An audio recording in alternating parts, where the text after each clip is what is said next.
E você sabe muito bem que ele, mesmo querendo fugir do propósito, o Senhor o levou até a terra de Nínive para que a palavra viesse a ser pregada. E isso aqui para mim é um sinônimo de missão. Até porque profeta no Antigo Testamento, quando recebia uma palavra de Deus, eles não tinham duas opções, de ir ou deixar de ir.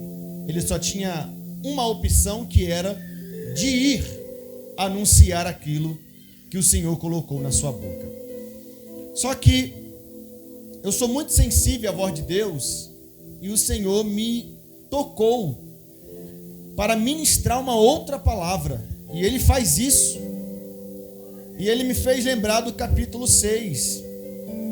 E o terceiro versículo que diz: não é este o carpinteiro? Talvez você até se pergunte o que tem a ver esse texto com missões.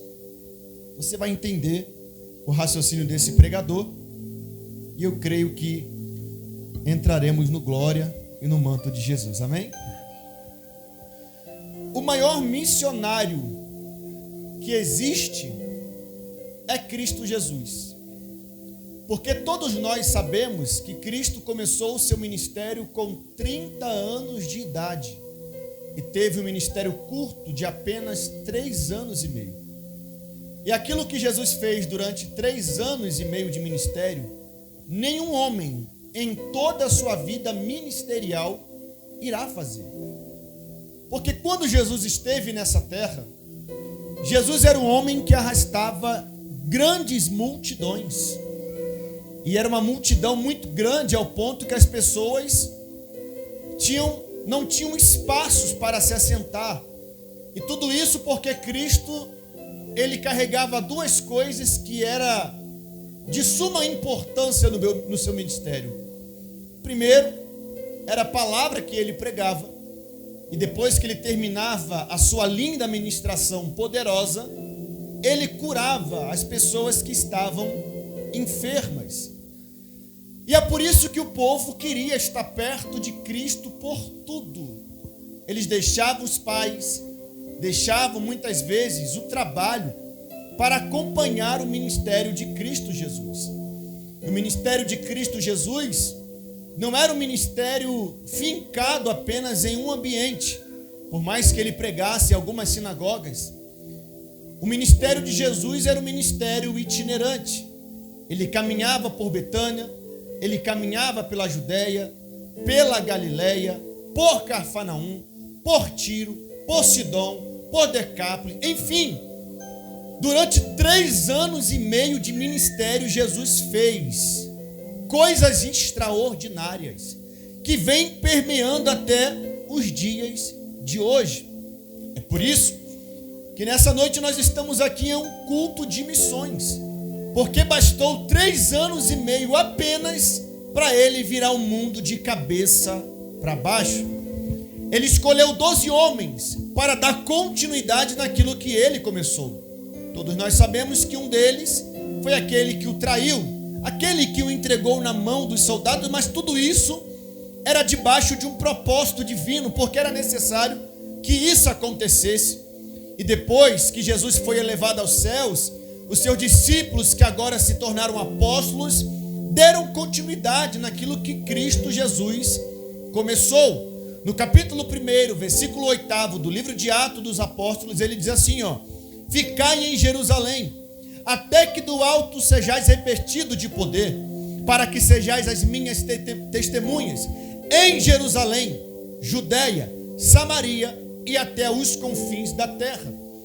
No capítulo 2 do livro de Atos, nós vemos o povo sendo cheios pelo Espírito Santo. E depois desse acontecimento, Pedro prega uma palavra.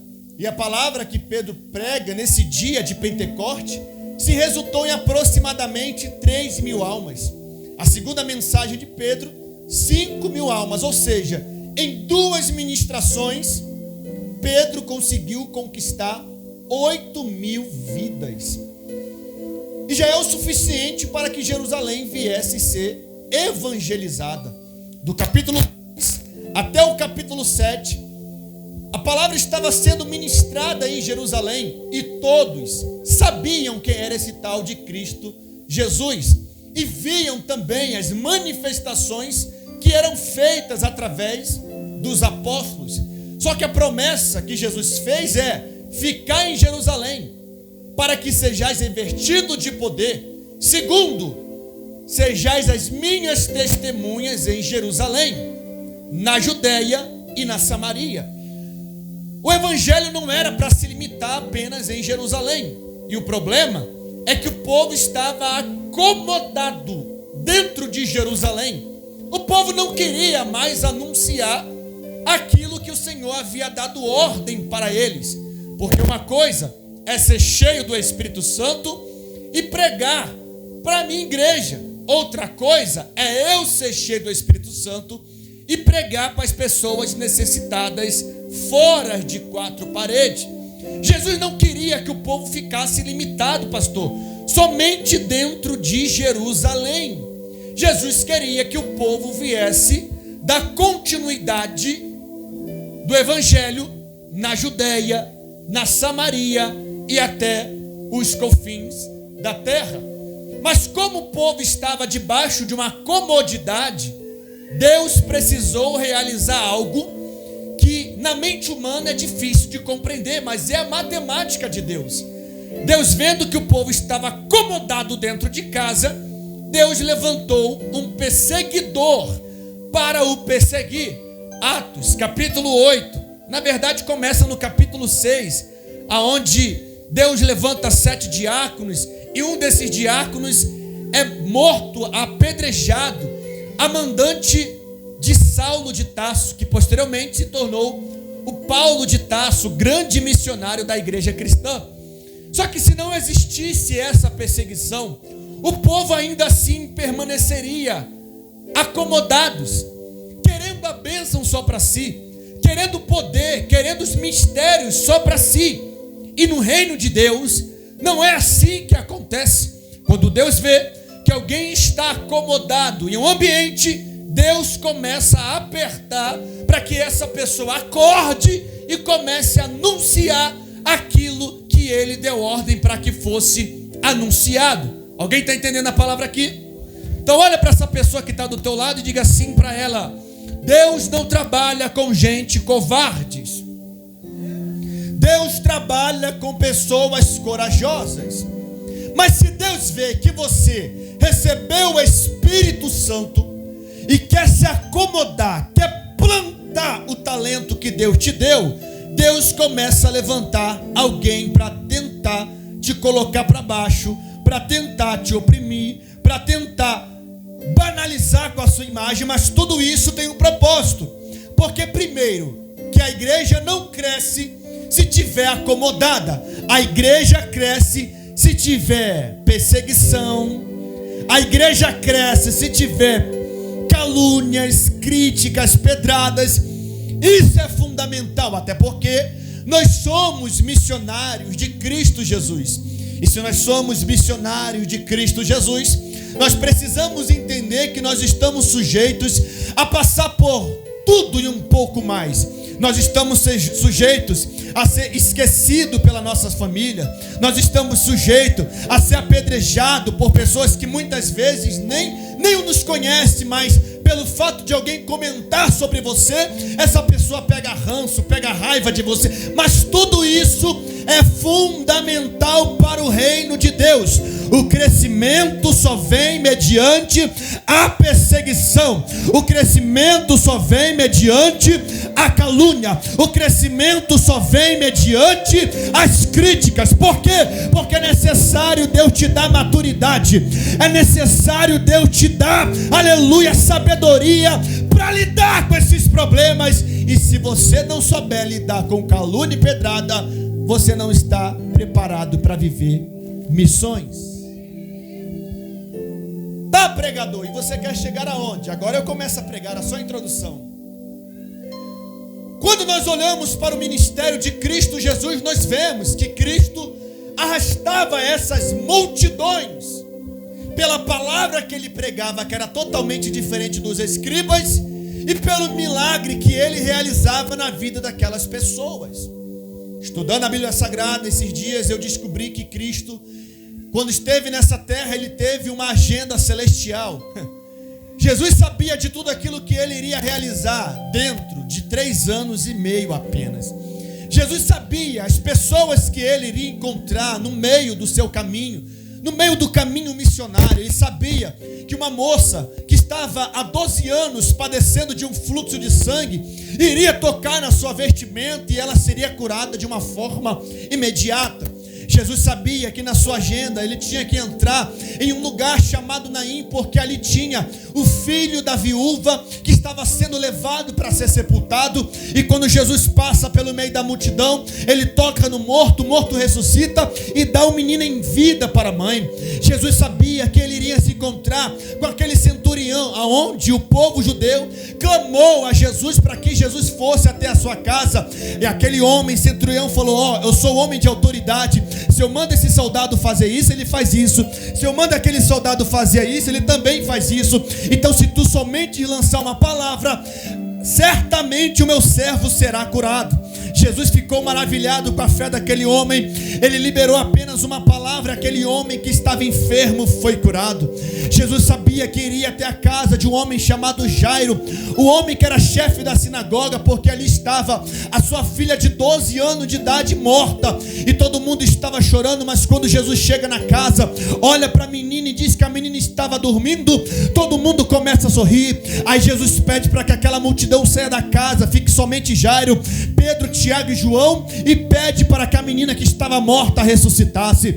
Jesus sabia muito bem que uma certa feita o seu melhor amigo Lázaro iria estar enfermo, até que alguém mandasse uma notícia para ele dizendo que Lázaro estava enfermo, e ele não foi de uma forma imediata até Betânia, não. Jesus ainda ficou 4 dias na Judéia, até que no findar de 4 dias ele vai até Betânia, e quando ele chega em Betânia, Lázaro já estava sepultado há 4 dias, ao ponto de ele estar fedendo, sim. Mas quando Jesus chega no ambiente, ele pede para que os seus discípulos retirassem a pedra, e ele dá um grito, um brado, dizendo: Lázaro, venha para fora. Jesus sabia que ele, caminhando pelas ruas, iria encontrar um certo homem chamado Bartimeu, que não enxergava, só ouvia e também falava. E quando Jesus estava caminhando com a multidão, Bartimeu abre a sua boca e diz: Jesus, filho de Davi, tenha misericórdia de mim. Jesus para a multidão, olha para Bartimeu e pergunta: o que tu queres que eu te faça, homem?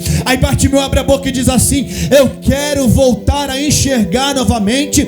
E aquele homem que era cego, aquele homem que não enxergava nada, passa a enxergar novamente.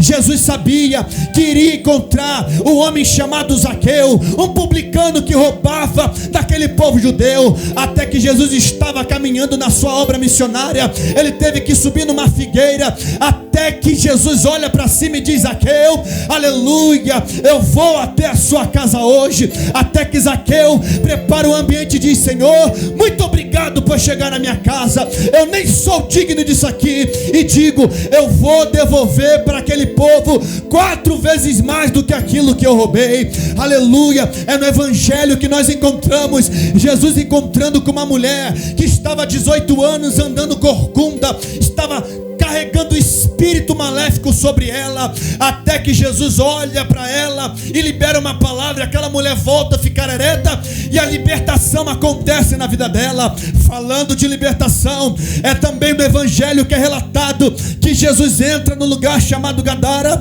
aonde tinha um menino que estava possuído por uma legião de demônios, e por conta dessa legião, Jesus chega em Gadara, expele os demônios caem no corpo dos porcos, os porcos caem ribanceira abaixo, e Jesus é expulso daquele lugar. Só que Jesus não para, porque Jesus é missionário, e missionário precisa entender que mesmo diante dos intempéries, mesmo diante da perseguição, mesmo diante de portas fechadas, não pode de maneira alguma parar o seu chamado, não pode, porque nós estamos sujeitos sim a alguém fechar a porta na nossa cara. Mas deixa eu te dizer um negócio aqui, missionário, e todos nós somos missionários, porque a ordem é: ide por todo mundo e pregai o evangelho. O maior problema da nossa nossa igreja atual é que nós estamos preparando mensagens somente para pregar dentro de 4 paredes. Estamos preparando louvores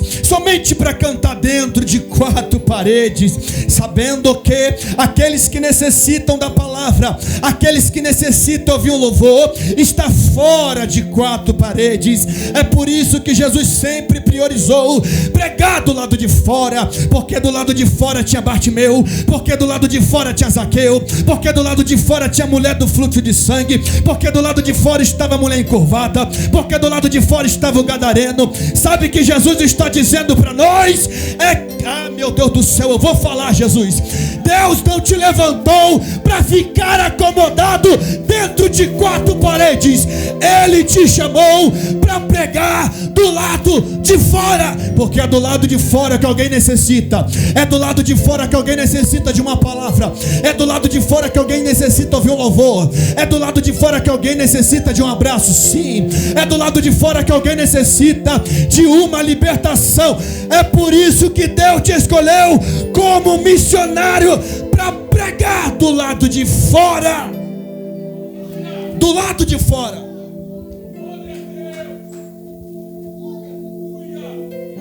Deus não te chamou para ficar estacionado. Tem gente que fica triste porque o pastor não dá oportunidade em cima do altar, sendo que na verdade o mundo é o nosso altar e precisamos pregar para as pessoas que necessitam ouvir uma palavra. Eu vou fazer uma pergunta aqui e eu queria que alguém levantasse a mão, por favor. Existe em nosso meio alguém que não aceitou a Cristo? Alguém que nunca confessou a fé? Todo mundo é crente, sim ou não? Levanta a mão para cima, só quem é crente.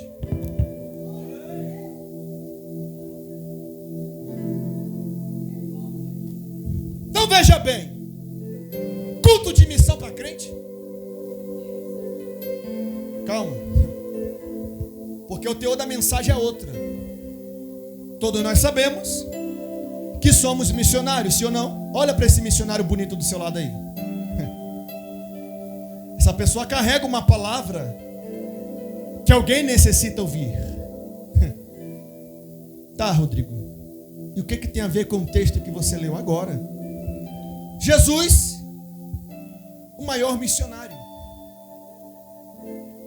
E Jesus, nas suas viagens missionárias, ele entra na terra chamada Nazaré.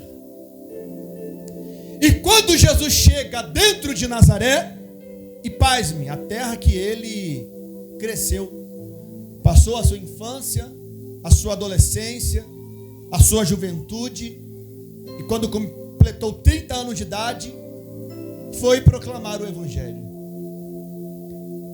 E na sua agenda celestial, ele volta para Nazaré. E no sábado ele entra numa sinagoga. E ele abre o livro do profeta Isaías. Quando o profeta diz que o Senhor ungiu ele para pregar para os órfãos, para as viúvas, para os necessitados. Ele termina de ler, todo mundo com os olhos fitos nele. E ele diz assim: hoje essa profecia se cumpriu. Aí quem estava do lado de fora apontou o dedo para Jesus e disse assim: não é este o carpinteiro? O questionamento que, querendo ou não, tirava toda a credibilidade de Jesus. Não é este o carpinteiro? Não é esse homem que trabalha com madeira? O que ele está fazendo aí? Eu nunca vi ele pregando. Eu nunca vi ele evangelizando. O que ele está fazendo aí? Aí alguém comenta: e a autoridade que ele prega é diferenciada, diferente dos escribas. Aí eu parei para meditar só nessa frase que a gente leu. Porque quando Jesus esteve aqui na terra, Jesus não parava. mesmo quando o horário de ele começar o ministério não tinha chegado. Ele trabalhava como carpinteiro. E eu fiquei me perguntando: Senhor, por que tu não escolheste outra profissão? Jesus poderia escolher ser pescador. E se ele fosse pescador, ele não iria passar a madrugada toda pescando, porque ele ia lançar a rede só uma vez e as redes iam vir cheias de peixe. É ou não é? E Jesus poderia trabalhar como marceneiro, que é bem semelhante a carpinteiro. Só que naquela época, a carpintaria era um trabalho que era mais leve do que o marceneiro. Na verdade, mais pesado, perdão. Porque o carpinteiro fazia a base de uma casa. Aí eu comecei a... Sabe quando acende aquela lâmpadazinha na sua cabeça? Agora entendi. Jesus poderia trabalhar com tudo isso, mas preferiu trabalhar como carpinteiro. Por quê, Rodrigo? Alguém sabe me responder? Culto de missão. E eu estou pregando para missionário. Não tem ímpio aqui, não tem desviado. Então vai ser para você mesmo. Quem tem o papel de missionário aqui, levanta a mão. Aprenda uma coisa: nós estamos sujeitos a passar por tudo e um pouco mais. Já disse isso, eu vou repetir. Então não vai ser calúnia, pedradas, críticas que vai te neutralizar. Não pode de forma alguma. Aí no capítulo 6, Jesus me dá uma lição muito linda. Que isso valeu, que está valendo até hoje, pastor. Porque todo dia no nosso ministério existe uma novidade. Porque o inimigo é sujo, ele tenta nos parar de todas as formas, mas eu aprendi com Jesus no versículo 3. Vamos lá. Jesus trabalhou com 3 ferramentas por muito tempo. A primeira ferramenta que Jesus prega, ou melhor, que Jesus trabalhava, era a madeira. Porque carpinteiro sem madeira não é carpinteiro, sim ou não? Precisava de madeira. A segunda ferramenta que Jesus usava na sua profissão era o prego. A terceira ferramenta era o martelo. Madeira, prego, martelo. Jesus tinha especialidade nessas 3 ferramentas.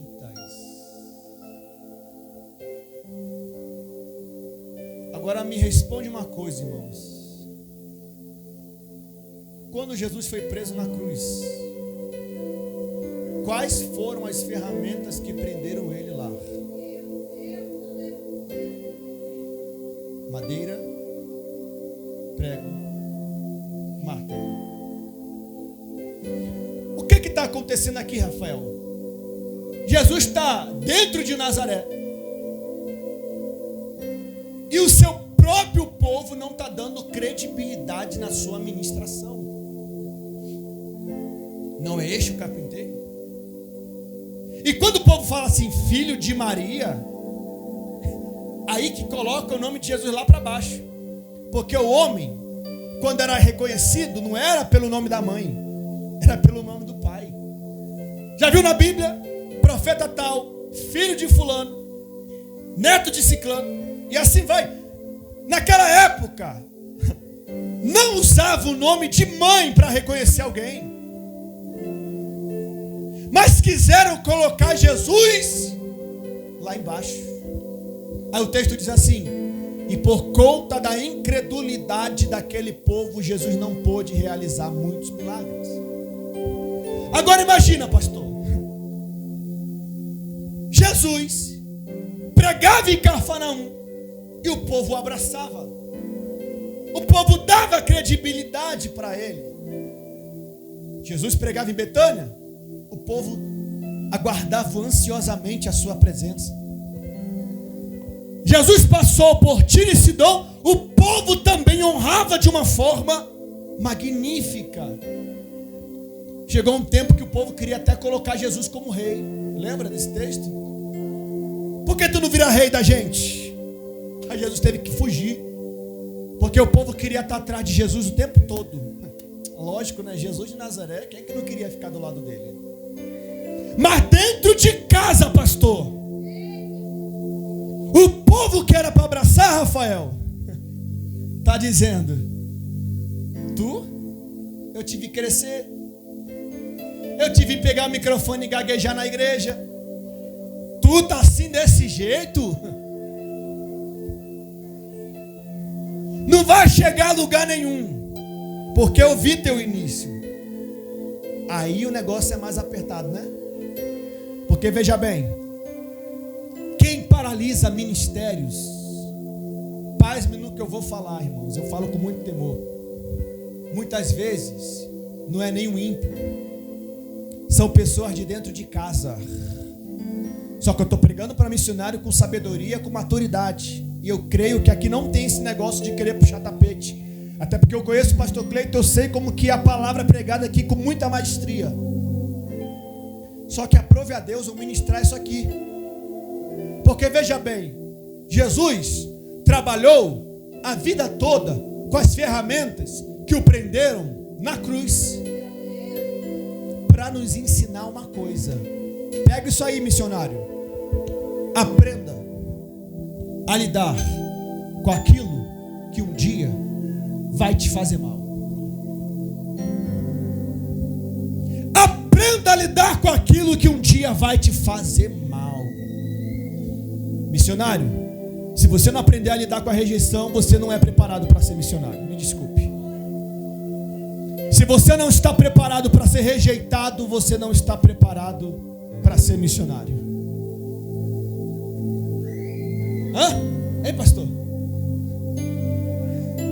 Se você não está preparado por causa das fofocas, você não está preparado para ser missionário. A igreja de Cristo só teve crescimento por causa da perseguição.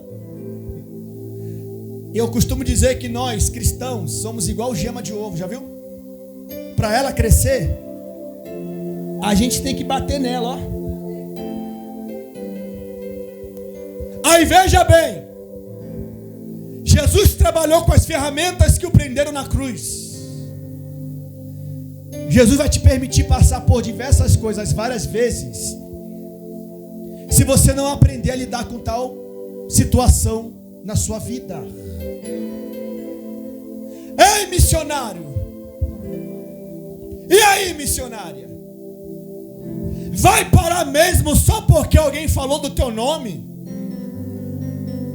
Só porque alguém falou que você não tem voz bonita para cantar? Que você não tem uma boa exegese, uma boa hermenêutica? Ou porque você não sabe se vestir bonitinho? Deus não trabalha com pessoas covardes. Deus não trabalha com aqueles que só porque alguém esbarrou do teu lado, você quer sair da igreja. Jesus está falando com missionários aqui. E eu creio que essa geração que está aqui dentro não é geração Nutella, não, é geração raiz, que canta hino da harpa, que não vai bater de frente, a única coisa que faz é subir monte. Tá vendo todo mundo fazer uma arruaça, só que você continua glorificando a Deus. Oh, glória. É negócio de reflexão aqui mesmo, hein? Porque quando a gente não está debaixo do propósito divino, as coisas começam a desandar.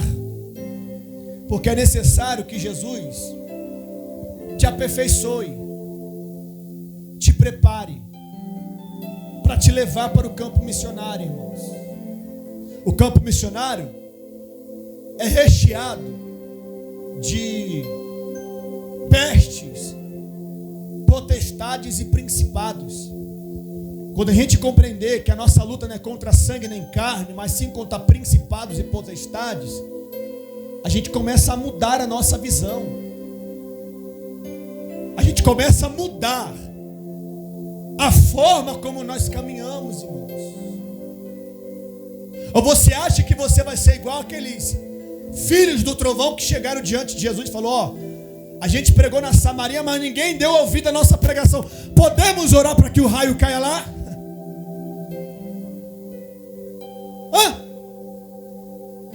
Pastor Cleito, eu preguei em tal igreja e ninguém deu credibilidade para mim. Eu quero parar com esse negócio de ministério. Nem começou, já quer parar.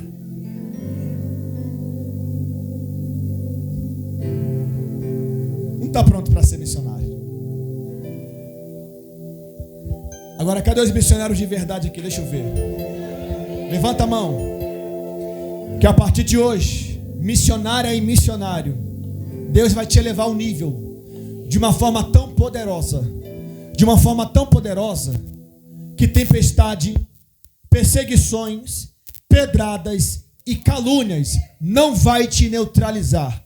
Muito pelo contrário, você vai usar isso como combustível para o seu ministério, para que você possa voar em lugares altos, elevados, porque Deus não chamou covardes, Deus não chamou acomodados, Deus chamou prontificados para viver algo extraordinário.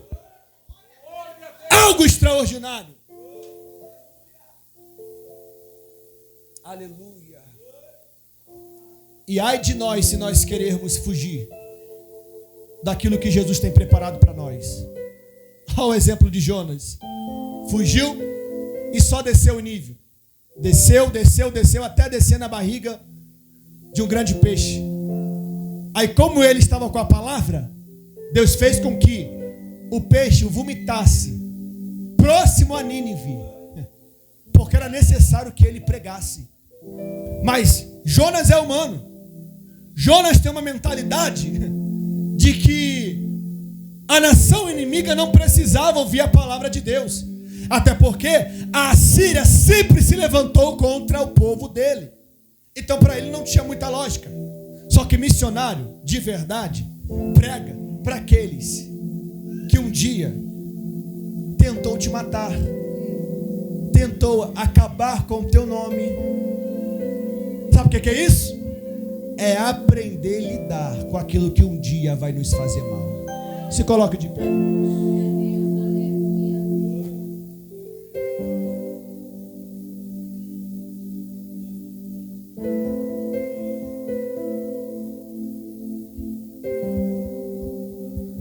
Olha para essa pessoa que está do teu lado e diga assim para ela: aprenda a lidar com aquilo que um dia vai te fazer mal. Entenda que perseguição não é para te matar, é para te dar força, é para te dar ânimo, é para te capacitar. Até porque Deus precisa te dar bagagens. E se você não tiver bagagem, você é apenas um menino, você é apenas uma menina. A idade não condiz com o grau da sua maturidade espiritual. Mas mediante as adversidades, os intempéries da vida, Deus te dá maturidade ao ponto de você, com pouco tempo de idade, poucos anos de idade, melhor dizendo, você ter maturidade e ter a sensibilidade de que certos ambientes, certos lugares, não é o lugar onde você é bem visto ou bem-vindo. Mas você não pode parar só porque alguém falou que você não vai dar continuidade, porque você não tem capacidade nenhuma. Isso é mentira. Satanás sempre tem os seus cavalos para falar isso para aqueles que Deus tem um grande propósito. Agora, se você crer naquilo que Jesus tem preparado para você, nada te para. Mas aprenda a lidar com aquilo que um dia vai te fazer mal. Amém. Pegue na mão do seu irmão nessa noite. Oh, glória. Senhor meu Deus e meu Pai, obrigado, Senhor Deus, por essa noite na Tua presença. Obrigado, Senhor Deus, por esse culto intitulado Culto de Missões. E nessa noite, ó Pai amado, eu estou de frente com missionários e missionárias, ó Pai. Homens e mulheres que foram chamados para uma grande obra. Obra essa, Senhor Deus, que vem recheada de perseguições e calúnias. Só que nessa noite a palavra de reflexão é: aprenda a lidar com aquilo que um dia vai te fazer mal. Pai, sabemos que viver debaixo de missões é estar jogado no meio do campo onde tem leões, tem ursos para tentar nos tragar. Mas é o Senhor que chama, é o Senhor que escolhe, é o Senhor que levanta, é o Senhor que capacita, é o Senhor que instrui, dá sabedoria e inteligência. E que nessa noite nós venhamos entender, ó Pai, que a obra missionária, o campo missionário não é dentro de 4 paredes, mas sim é fora de 4 paredes, aonde a necessitada precisa, muitas vezes, apenas de um abraço. Porque às vezes o abraço cura mais do que 1000 palavras sendo pregadas em cima de um altar.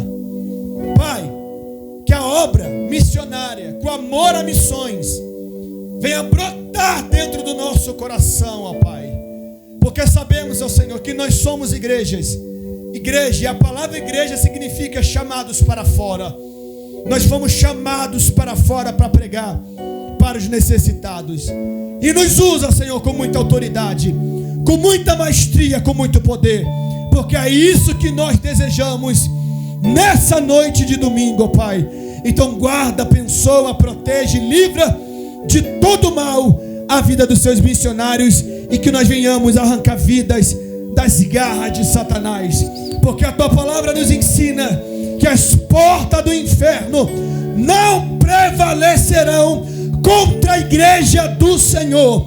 Não é a igreja, aleluia, que espera o inferno vir, mas é a igreja que vai ao encontro do inferno, pegar as vidas das garras do inferno de Satanás. Então nos dá autoridade, nos dá ousadia para pisar na cabeça da serpente, porque foi para isso que tu nos chamou. Então toda obra de macumbaria, toda obra de feitiçaria, toda obra de voodoo, toda palavra de maldição que foi lançado contra a nossa vida, que venha a ser destronado nessa noite, em nome de Jesus. Nos dá poder, nos dá autoridade para fazer a tua missão. E se você crê nessa palavra, levanta a mão para cima e aplauda o nome do Senhor aqui nessa noite.